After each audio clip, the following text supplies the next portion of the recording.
3 minutes pour convaincre. Un canton a été sélectionné chaque jour. Aujourd'hui, nous sommes dans le canton de l'Île 5 et nos premiers invités sur le plateau en direct. Merci d'avoir accepté notre invitation. Sont Josiane Dabi qui porte les couleurs de Europe Écologie Les Verts et pour le front de gauche, son binôme Hugo Vandamme.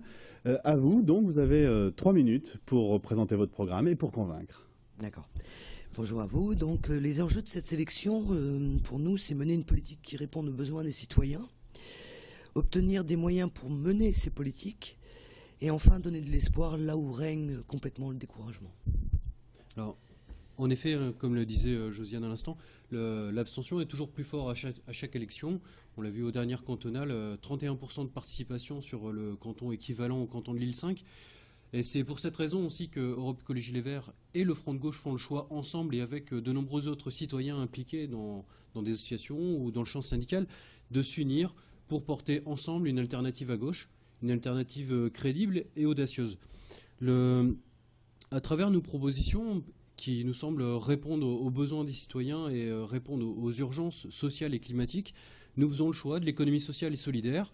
Nous faisons le choix aussi d'un plan climatique audacieux qui doit aussi permettre de créer des emplois durables à travers voilà, ce que certains appellent l'économie verte.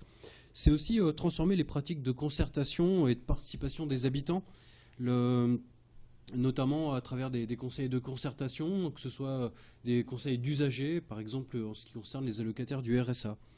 Bien entendu, nous voulons garantir la gratuité des transports pour les collégiens, ce qui est loin d'être garanti. Nous l'avons vu encore il y a quelques années avec la suppression de la gratuité dans la métropole illoise pour les lycéens.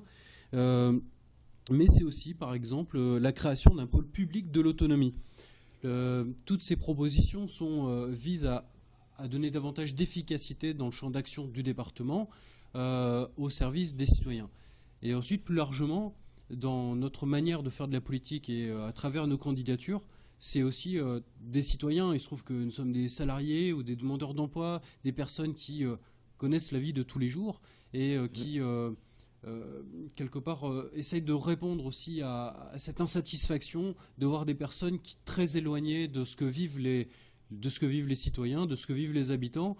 Et on cherche aussi à vaincre du coup cette méfiance et ce manque de confiance vis-à-vis des politiques à travers notre rassemblement.